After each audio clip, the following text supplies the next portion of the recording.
Baik, Assalamualaikum warahmatullahi wabarakatuh. Perkenalkan, saya Pada Rahman NST dengan NPM C1C024129 dari kelas 2C dari Prodi S1 Akuntansi Fakultas Ekonomi dan Bisnis Universitas Bengkulu. Baik, di sini saya akan menjelaskan mind mapping komunikasi bisnis. Yang pertama itu ada lamaran kerja, yang kedua wawancara kerja, yang ketiga negosiasi, yang keempat laporan dan presentasi bisnis, yang kelima laporan singkat, dan yang keenam laporan formal dan teknologi dan komunikasi. Baiklah, yang pertama itu surat lamaran kerja. Surat lamaran kerja. Secara umum, surat lamaran kerja dapat didefinisikan sebagai surat yang dibuat oleh pelamar kerja atau pencari kerja untuk mengisi lowongan kerja yang ditawarkan oleh pihak lain, baik perseorangan, perusahaan, maupun instansi pemerintah. Surat lamaran kerja dapat juga dikatakan sebagai surat penjualan, sebagai seorang penjual produk yang berusaha meyakinkan para pembeli bahwa produk yang ditawarkan dapat memenuhi atau memuaskan kebutuhan mereka. Pengertian surat lamaran kerja itu menurut para ahli. Ya, surat lamaran kerja. Penulis surat lamaran kerja umumnya dilengkapi dengan sejumlah laporan seperti yang pertama itu resum atau daftar riwayat hidup, yang kedua surat keterangan kelakuan baik, yang ketiga surat keterangan kesehatan, yang keempat surat rekomendasi, dan yang kelima kartu kuning. Surat lamaran kerja ini umumnya mengemukakan poin-poin penting yang relevan dengan persyaratan pekerja yang ditawarkan dan menyajikan poin penting lainnya yang dapat membedakan dengan pelamar kerja lainnya. Yang selanjutnya itu pendekatan AIDA atau AIDA. Sebagaimana penulis surat lamaran kerja juga perlu menggunakan pendekatan AIDA atau attention, interest, desire, and action untuk mengunggah atau menarik perhatian pembaca. Pendekatan AIDA ini lebih menekankan pada sisi sikap pelamar kerja dan apa manfaat yang didapatkan oleh pembaca. Terus selanjutnya itu pengorganisasian surat lamaran kerja. Seorang pelamar kerja harus memahami dan mempersiapkan dengan baik apa saja yang perlu ditulis dalam surat lamaran kerja serta bagaimana pengorganisasian penulisannya. Hal ini memiliki arti penting bagi pelamar kerja maupun bagian evaluasi lembaga atau organisasi penerima kerja. Secara umum, pengorganisasian penulis surat lamaran kerja memiliki 3 bagian utama, yaitu paragraf pembuka, pertengahan, dan penutup. Paragraf pembuka surat lamaran kerja berisi sumber informasi lowongan, posisi yang dilamar, serta alasan ketertarikan dan kecocokan pelamar. Bagian ini bertujuan untuk memperhatikan perekrut dan memberikan gambaran singkat tentang kualifikasi pelamar.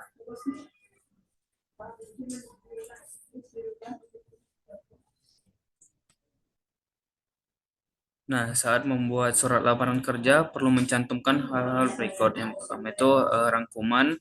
Pelamar kerja perlu mengemukakan kualifikasi yang dimiliki, yang paling relevan dengan jabatan yang diinginkan. Terus yang kedua itu nama. Eh, Pelamar kerja dapat menyebutkan nama yang sudah dikenal atau seseorang yang menyarankan untuk melamar di perusahaan tersebut. Terus paragraf kedua, paragraf kedua yang C, sumber publikasi. Sebutkan dari mana pelamar kerja mendapatkan informasi tentang adanya lowongan kerja di perusahaan tersebut. Terus gunakan kalimat tanya pada awal paragraf untuk menarik perhatian pembaca yang menunjukkan bahwa pelamar kerja mengetahui masalah, kebutuhan, dan tujuan suatu organisasi. Terus Yang terakhir, pelamar kerja dapat mengambil cuplikan berita dari surat kabar atau majalah yang menyebutkan bahwa perusahaan tersebut sedang merencanakan atau melakukan sesuatu. Terus, yang kedua itu paragraf pertengahan, eh, menunjukkan bahwa dari pendidikan menunjukkan bahwa ia mempunyai latar belakang dalam dunia bisnis yang cukup luas dan bidang tertentu secara mendalam. Terus, menunjukkan bagaimana pendidikan yang relevan dengan jenis pekerjaan yang dilamar. Terus, menjelaskan bagaimana dan mengapa ia menambahkan bidang studi pilihan penting di luar bidang studi. Terus, ada yang tiga, paragraf pertengahan. Pelamar kerja memperoleh suatu pengalaman yang dapat membantu mempercepat menyelesaikan tugas atau pekerjaan baru. Pelamar kerja akan dapat melakukan adaptasi dan mencoba bekerja sama dengan lingkungan yang baru. Terus, ada yang terakhir, paragraf penutup. Paragraf penutup isinya itu seperti ucapan terima kasih. Yang kedua, harapan untuk diterima di perusahaan yang dilamar. Yang ketiga, pernyataan bahwa surat lamaran dibuat dengan sebenar-benarnya. Terus yang keempat, salam penutup. Terus yang kelima, tanda tangan dan nama lengkap. Terus ada juga tips untuk melamar pekerjaan. Yang pertama itu, mempunyai pengalaman kerja untuk mengisi posisi pekerjaan yang dikehendakinya.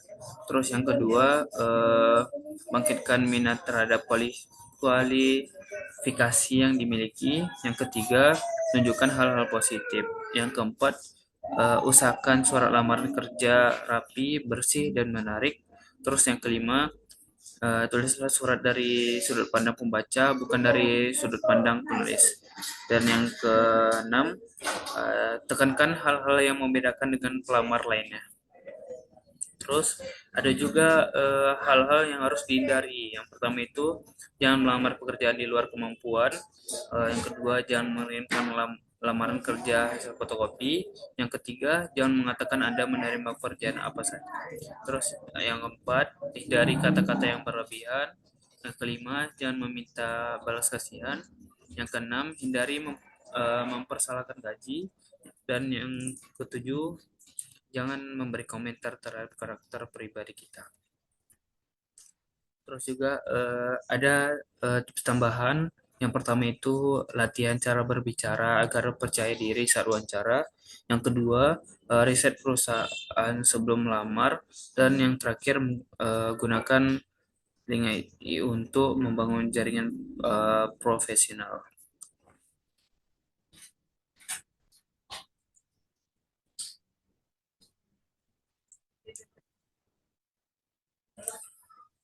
Baik, selanjutnya itu wawancara kerja. Arti penting wawancara kerja yang pertama itu wawancara wawancara pendahuluan, menyeleksi pelamar berdasarkan lamaran dan resume untuk menilai kelayakan awal. Yang kedua, wawancara seleksi yang dilakukan tim pewawancara untuk menilai kualifikasi, pengalaman, dan kecocokan dengan posisi. Terus, persiapan wawancara kerja. Yang pertama itu mempersiapkan diri dengan baik. Yang kedua, datang dengan tepat waktu. Yang ketiga, berbicara dengan jelas dan percaya diri. Terus yang keempat, tunjukkan antusiasme terhadap pekerjaan itu. Terus, mengenali pekerjaan dan perusahaan. Yang pertama itu kita harus meriset perusahaan itu, pahami visi, misi, nilai dan perkembangan perusahaan sebelum wawancara. Yang kedua, wawancara dua arah. Kesempatan bagi perusahaan menilai pelamar dan bagi pelamar memahami pekerjaan serta lingkungan kerja. Terus, pertanyaan yang dapat diajukan itu salah satunya, yang pertama pertanyaan yang dapat diajukan, yang kedua pertanyaan tentang perusahaan industri. Terus, pertanyaan dalam wawancara kerja, pekerjaan yang dilamar, yang kedua pendidikan dan pelatihan, yang ketiga latar belakang keluarga, yang keempat kepribadian, yang kelima tujuan karir, dan yang terakhir keenam hobi dan aktivitas lain. Terus ada juga ucapan terima kasih.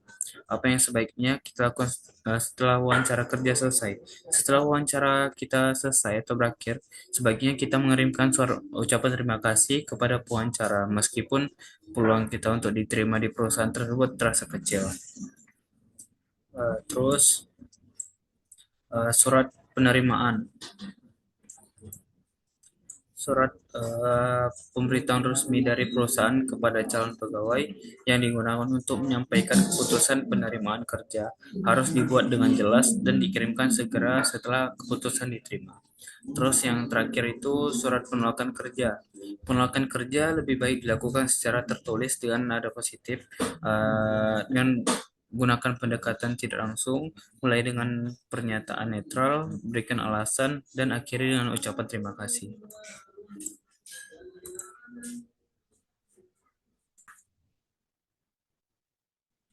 Baik, selanjutnya itu teks negosiasi. Pengertian teks negosiasi adalah proses sosial di mana dua pihak atau lebih dengan kepentingan yang berbeda berusaha untuk mencapai kesepakatan yang saling menguntungkan. Setiap pihak akan berusaha untuk mencapai tujuannya dalam teks negosiasi. Tujuan teks negosiasi ini yang pertama itu mencapai kesepakatan, yang kedua membangun hubungan, yang ketiga mencegah konflik. Terus fungsi teks negosiasi yang pertama itu bersama-sama, keduanya dapat mencapai tujuan mereka. Yang kedua, diskusi yang berhasil dapat memperkuat ikatan antara kedua belah pihak. Yang ketiga, negosiasi dapat digunakan untuk mencegah masalah atau menemukan solusi damai. Terus ada juga ciri-ciri teks negosiasi. Yang pertama itu adanya dua belah pihak atau lebih.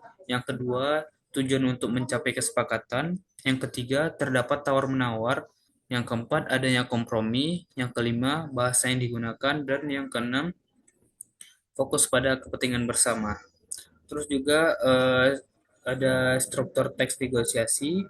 Yang pertama itu orientasi, yang kedua pengajuan atau permintaan, yang ketiga penawaran, yang keempat persetujuan, dan yang kelima penutup. Terus strategi dalam negosiasi itu yang pertama ada strategi kompetitif, yang kedua strategi kooperatif, yang ketiga strategi kompromi, yang keempat strategi menghindar, dan yang kelima strategi kolaboratif. Terus juga kesalahan yang harus kita hindari dalam negosiasi ini, yang pertama itu tidak melakukan persiapan yang matang. Terus yang kedua, bersikap terlalu emosional. Yang ketiga, fokus pada posisi bukan kepentingan. Yang keempat, terlalu cepat menyerah. Dan yang kelima, tidak membangun hubungan. Terus tipe tipe negosiator itu yang pertama negosiator curang, yang kedua negosiator profesional, yang ketiga negosiator bodoh, dan yang keempat negosiator naif. Terus juga ada proses negosiasi, ada strategi bernegosiasi, dan keterampilan bernegosiasi.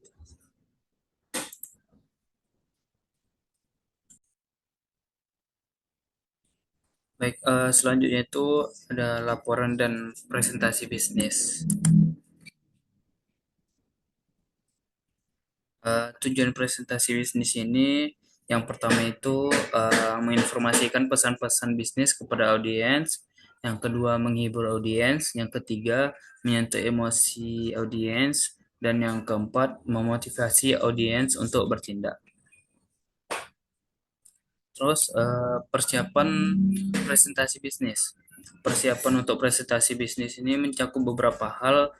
Yang pertama itu menguasai terhadap topik atau materi.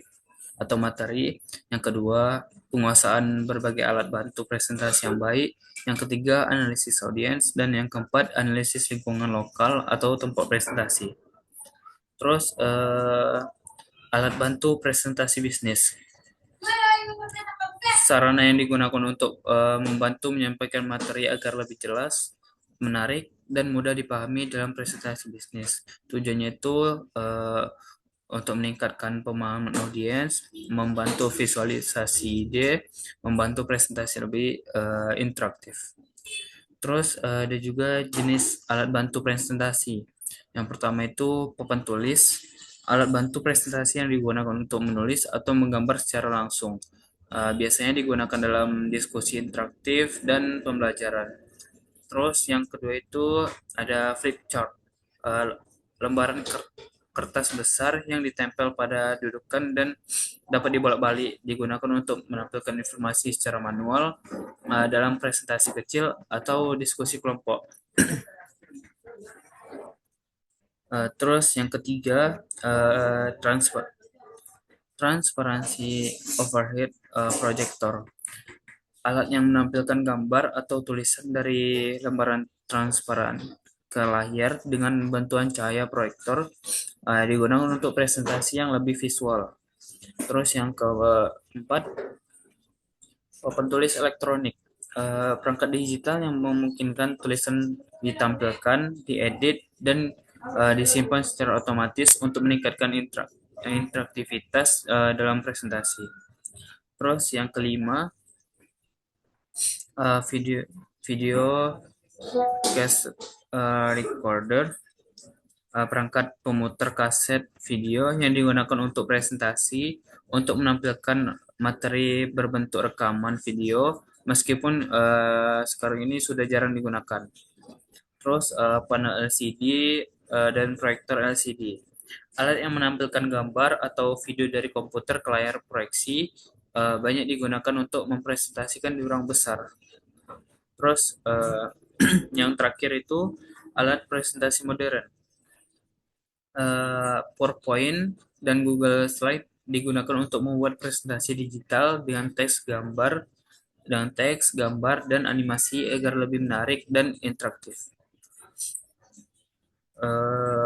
Analisis audiens diperlukan untuk membantu presenter memahami dengan baik siapa sebenarnya audiensnya hingga presenter dapat menyampaikan presentasi dengan baik. Hal-hal yang perlu dianalisis itu yaitu yang pertama siapa audiensnya, apa yang diinginkan audiensnya, di mana melakukan presentasi, kapan melakukan presentasi, mengapa melakukan presentasi, dan bagaimana melakukan presentasi. Terus analisis bahasa tubuh. Yang pertama itu ekspresi wajah. Ekspresi wajah merupakan salah satu bahasa tubuh yang dapat memberi arti senang, sedih, cemberut, atau marah. Terus yang kedua, senyum. Senyum dalam prestasi bisnis memiliki arti yang sangat penting. Terus yang ketiga, kontak mata. Kontak mata dimiliki makna yang cukup menentukan bagi keberhasilan suatu presentasi. Terus yang keempat, gerakan tangan. Gerakan tangan dapat membantu pembicara atau lebih meyakinkan atau membuat topik bahasan tertentu. Yang kelima, gerakan kepala. Gerakan kepala dapat digunakan untuk menunjukkan sikap setuju atau menolak sesuatu. Terus yang terakhir, yang keenam, cara berdiri. Posisi berdiri pada saat presentasi bisnis dapat memberikan kesan yang berbeda. Terus tuh peninjauan lokasi. Peninjauan lokasi bagi pembicara merupakan salah satu faktor yang perlu dipertimbangkan sebelum melakukan presentasi bisnis. Seringkali pembicara memasuki ruang presentasi bisnis tanpa peninjauan sebelumnya. Hal ini akan dapat mengganggu kelancaran presentasi bisnis tersebut. Terus percaya diri. Percaya diri salah satu faktor yang menyebabkan keberhasilan presentasi bisnis adalah adanya faktor percaya diri yang kuat dari pembicara. Pembicara yang tidak memiliki rasa percaya diri yang kuat akan berdampak pada penyampaian presentasi bisnis yang asal-asalan sehingga tidak mencapai sasaran yang diinginkan. Ketidakpercayaan diri seseorang pembicara dalam suatu presentasi bisnis dapat dilihat dari berbagai macam ekspresi dan sikap. Terus tuh berlatih presentasi bisnis. Setelah memahami setelah memahami secara garis besar tentang prinsip-prinsip presentasi bisnis, langkah selanjutnya yang sangat penting adalah berlatih presentasi bisnis. Berlatih presentasi bisnis dapat dilakukan dalam berbagai kegiatan di dalam organisasi bisnis, mulai dari lingkup kecil sampai lingkup yang lebih besar. Terus laporan bisnis. Laporan bisnis yaitu suatu laporan yang memiliki sifat netral, tidak memihak, memiliki tujuan yang jelas, dan rencana penyajian fakta kepada seseorang atau lebih untuk tujuan bisnis tertentu. Terus penggolongan laporan bisnis, eh, yang pertama itu menurut fungsinya, yang kedua menurut subjeknya, yang ketiga menurut formalitasnya, yang keempat menurut keasliannya, yang kelima menurut frekuensinya, yang keenam menurut jenisnya, yang ketujuh menurut kegiatan proyek, dan yang kedelapan menurut formalitasnya. Terus eh, persiapan penulis laporan bisnis. Yang pertama itu definisikan masalah, tujuan, dan ruang lingkup. Yang kedua, pertimbangkan siapa yang akan menerima laporan. Yang ketiga, menentukan ide atau gagasan. Yang keempat, mengumpulkan bahan yang diperlukan. Yang kelima, menganalisis dan menafsirkan data. Dan yang terakhir, mengorganisasi data dan mempersiapkan kerangka akhir. Bagian pokok laporan bisnis di pendahuluan itu yang pertama memberi kuasa adalah orang yang meminta laporan, layout, masalah, maksud penulis laporan bisnis, ruang lingkup, metodologi, sumber primer atau sekunder, latar belakang, definisi, keterbatasan, dan rekomendasi. Terus di bagian penutup, rangkuman, kesimpulan, rekomendasi, rencana tindakan, dan proposisi.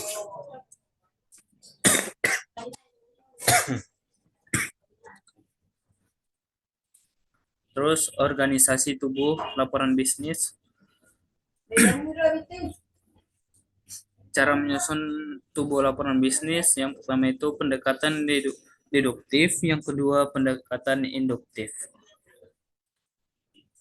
Terus metode kerangka, ada jenis-jenis judul, format kerangka, prinsip dalam menyusun judul dan subjudul, terus paralelisme dalam judul.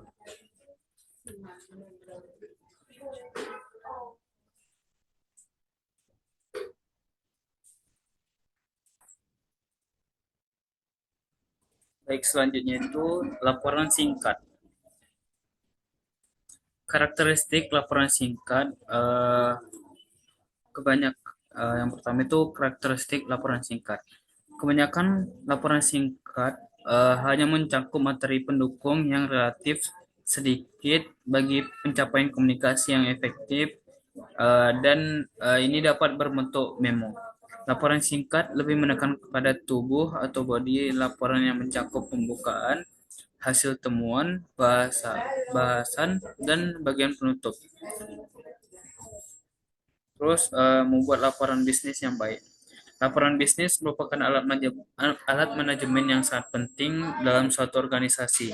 Tujuan mengembangkan suatu laporan adalah membuat informasi sejelas mungkin dan memberikan yang ingin diketahui tanpa kurang dan lebih. Meskipun suatu laporan memiliki berbagai variasi atau jenis, paling tidak harus memiliki tiga hal, yaitu yang pertama informasi akurat, yang kedua isinya menunjukkan pertimbangan penulis yang baik, dan yang ketiga format gaya dan organisasinya sesuai dengan kebutuhan pembaca. Terus membuat laporan bisnis yang baik. Yang pertama itu akurat. Hal yang perlu diperhatikan oleh seorang penulis laporan bisnis adalah bagaimana mengatakan suatu kebenaran, informasi yang tidak mengandung kebenaran, tidak akurat, dan tidak lengkap akan berakibat pada kemunduran atau semakin memudarnya reputasi suatu organisasi.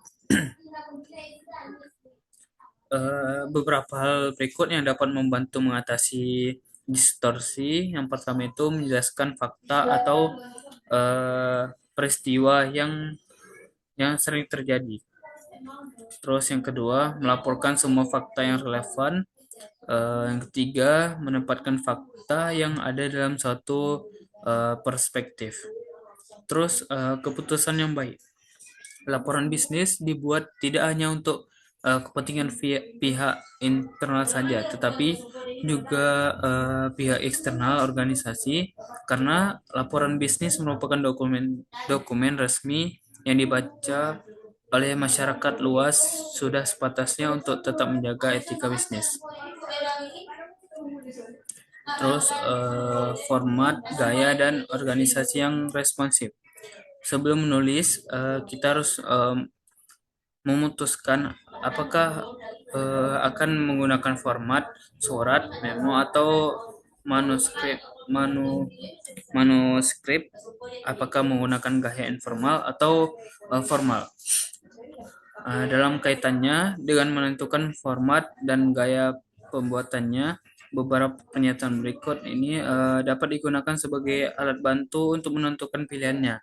Yang pertama itu siapa yang berinisiatif membuat laporan. Yang kedua, apa subjek yang akan dimasukkan ke dalam laporan. Yang ketiga, kapan suatu laporan itu dibuat. Terus perencanaan laporan singkat. Perencanaan dalam penulisan laporan bisnis memiliki arti yang sangat penting bagi pencapaian tujuan suatu organisasi. Perencanaan yang disiapkan dengan baik pasti akan menghasilkan laporan yang baik. Dalam perencanaan suatu laporan singkat, ada beberapa hal yang perlu diperhatikan. Uh, Terlain pembaca, tujuan, dan subjek laporan. Masing-masing unsur akan mempengaruhi format dan panjang gaya serta organisasi suatu laporan. Ada 4 format laporan, yaitu uh, preprinted, surat, memo, manuskrip. Terus penentuan struktur dasar. Ada 3 masalah yang muncul dalam penentuan struktur dasar, yaitu yang pertama, informasi apa saja yang harus dimasukkan. Yang kedua, pendekatan psikologis apa yang sesuai dengan pembaca tertentu. Yang ketiga, metode apa yang akan digunakan agar materinya jelas dan meyakinkan. Terus tuh pengorganisasian aktivitas personal. Pengorganisasian aktivitas personal yaitu proses perencanaan dan mengatur kegiatan untuk mencapai tujuan pribadi. Tujuannya itu yaitu meningkatkan efisiensi dan produktivitas, mengurangi stres, juga memastikan waktu digunakan dengan baik. Terus langkah-langkah dan strategi perorganisasian. Yang pertama itu identifikasi tujuan, yaitu menentukan apa yang ingin dicapai. Yang kedua, prioritaskan tugas, yaitu mengurutkan tugas berdasarkan urgensi dan pentingnya. Terus yang ketiga, buat rencana harian atau mingguan, yaitu menyusun jadwal. Terus yang terakhir, gunakan alat bantu, yaitu manfaatkan aplikasi atau alat seperti kalender. Terus strategi pengorganisasian, yang pertama itu time blocking, yang kedua delegasi tugas, yang ketiga review dan evaluasi. Terus manfaat pengorganisasian aktivitas personal. Yang pertama itu meningkatkan fokus dan konsentrasi.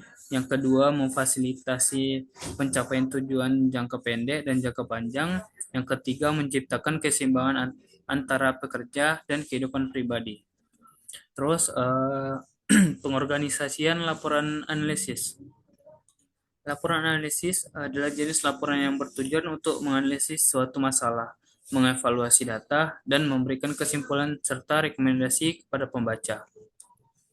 Laporan analitis analisis sering digunakan dalam dunia bisnis, akademik, dan organisasi untuk membantu pengambilan keputusan berdasarkan fakta dan bukti yang telah dianalisis.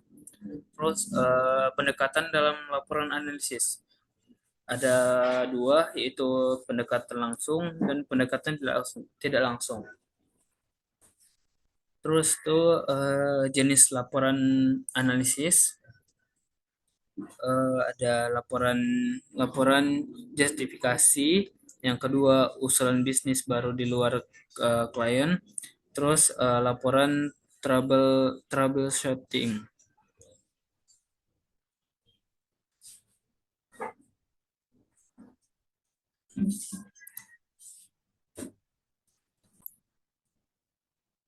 Selanjutnya itu penulisan laporan formal.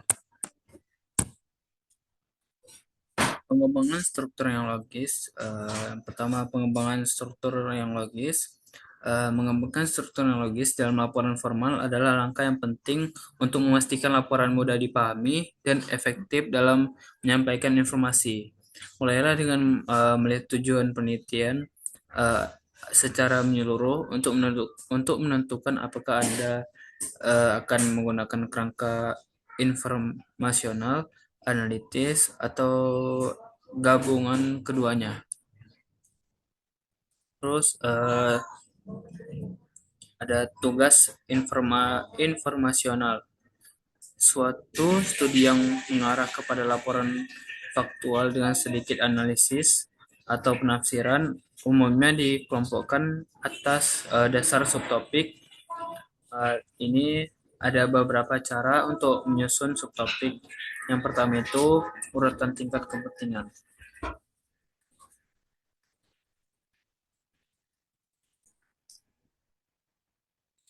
Yang keempat, menurut ruang tempatnya. Yang kelima, menurut geografis. Yang keenam, menurut kategori. Terus, cara menyusun subtopik.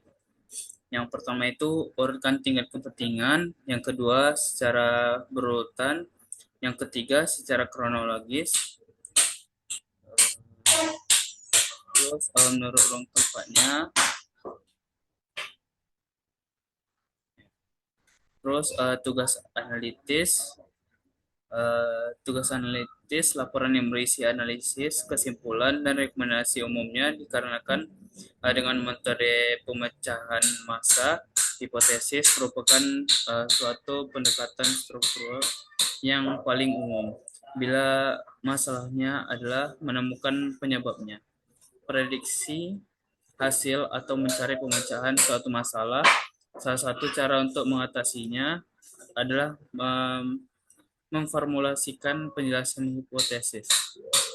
Hipotesis adalah suatu pernyataan atau dugaan sementara yang dibuat berdasarkan observasi awal dan dijadikan dasar untuk penelitian lebih lanjut.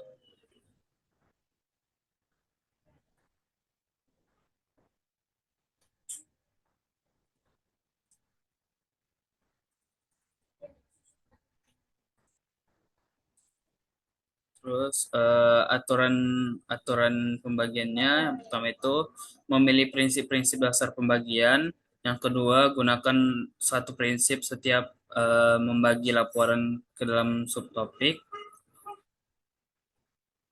Terus ketiga, setiap pembagian kelompok harus terpisah dan berbeda. Yang keempat, teliti dalam melakukan pendaftaran semua komponen. Terus menyusun kerangka pembuka. Menyusun kerangka pembuka dapat menggunakan format kerangka untuk menyajikan ide-ide. Kerangka pembuka memberikan kemudahan dalam melakukan investigasi. Secara umum ada dua sistem pembuatan kerangka, yaitu sistem alfanum, yang kedua sistem desimal. Terus menyusun kerangka kerja, yang menyusun suatu rencana untuk kepentingan sendiri. Rencana tersebut relatif informal, berisi daftar sederhana mengenai langkah-langkah pencaraan, estimasi urutan dan waktu, serta sejumlah sumber informasi yang digunakan. Terus sumber-sumber primer, yang pertama itu dokumen, yang kedua observasi, yang ketiga survei, yang keempat eksperimen. Terus sumber-sumber sekunder, yang pertama itu hemat waktu, yang kedua ketelitian, yang ketiga relevansi, dan yang keempat efektivitas biaya. Terus perhitungan statistik.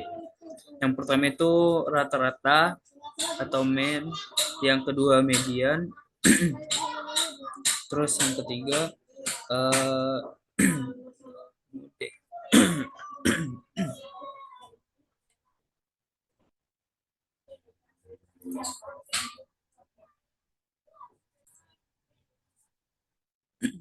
baik, selanjutnya teknologi dan komunikasi. Pertama, perkembangan teknologi dalam komunikasi bisnis. Dulu komunikasi bisnis dilakukan melalui surat, telepon, dan tatap muka.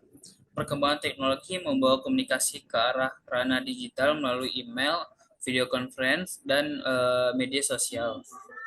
Internet menjadi elemen utama dalam komunikasi modern, memungkinkan komunikasi real time antara individu dan perusahaan di seluruh dunia. Terus komunikasi melalui media teknologi informasi. Yang pertama itu komputer personal, yang kedua interest, yang ketiga media sosial, dan yang keempat aplikasi komunikasi bisnis. Manfaat teknologi dalam komunikasi bisnis. Yang pertama itu efisiensi waktu dan biaya, mengurangi biaya perjalanan dan mempercepat komunikasi. Yang kedua, kemudahan akses, informasi data dapat diakses kapan saja dan dari mana saja. Terus yang ketiga, peningkatan kolaborasi. Yang keempat, peluang pasar global. Terus tantangan implementasi teknologi dalam komunikasi. Yang pertama itu keamanan data dan privasi. Yang kedua, kesenjangan digital. Yang ketiga, adaptasi terhadap perubahan. Dan yang keempat, gangguan dalam komunikasi interpersonal. Terus strategi mengoptimalkan teknologi dalam komunikasi. Yang pertama itu pelatihan dan pengembangan karyawan. Terus yang kedua, kebijakan keamanan informasi. Yang ketiga, pemilihan platform yang tepat. Dan yang keempat, evaluasi dan adaptasi terhadap tren teknologi. Terus studi kasus, Google menggunakan berbagai platform digital untuk komunikasi internal dan eksternal. Terus Tokopedia mengandalkan media sosial dan aplikasi mobile untuk berkomunikasi dengan pelanggan. Terus Zoom dan Microsoft menjadi solusi utama bagi perusahaan yang menerapkan kerja jarak jauh. Terus kesimpulannya, teknologi kesimpulannya